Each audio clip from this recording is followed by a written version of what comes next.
Bonsoir Manouche.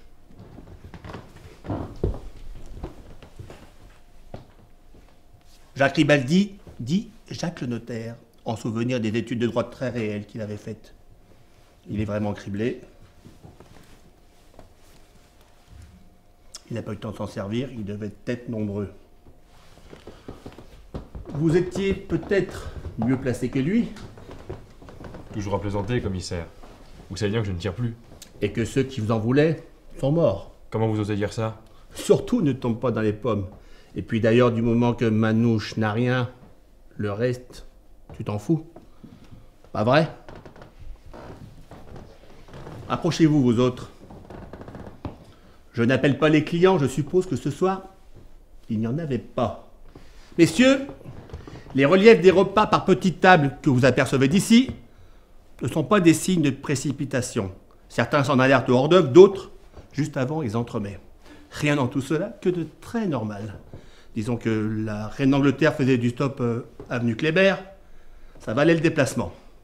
Pour le reste, messieurs, voici Alban. Il n'a absolument rien vu. Quand l'accident est arrivé, il était accroupi derrière le comptoir, il y chassait les mouches, et lorsque les agresseurs les vidaient enfin, ceux qui sont entrés ici, on se demande encore pourquoi, avaient disparu. Alban serait parfaitement incapable de nous dire s'il s'agissait d'un homme seul ou d'une tribu de Touareg. Alban? C'est à peu près ça. Voici Manouche. De mauvaises langues diront que Jacques le notaire avait un sentiment pour elle, mais où serait le rapport, je vous le demande. Manouche n'a rien vu. Elle était à la caisse, le nez sur une addition. Rien vu. Voici le second barman. Marcel le Stéphanois, si ma mémoire est bonne. Il a eu si peur en voyant entrer un homme à la mine patibulaire qu'il serait incapable de le reconnaître. Il a disparu derrière le comptoir, il en émerge à peine. C'est un craintif, Marcel. Il n'a rien vu. Marcel? Ah bah ça alors. Prends ton temps. Vous êtes formidable, c'est ce que je dois dire. On dirait que vous y étiez là. Messieurs, je vous fais juge de la docilité, de la bonne foi des témoins. Ah! Je vous présente le voiturier, un homme honorable dont le nom m'échappe. Il a vu entrer des clients, mais il n'a rien entendu à cause du bruit intense de la circulation dans ce quartier grouillant de hideux poids lourds et de sifflements de train.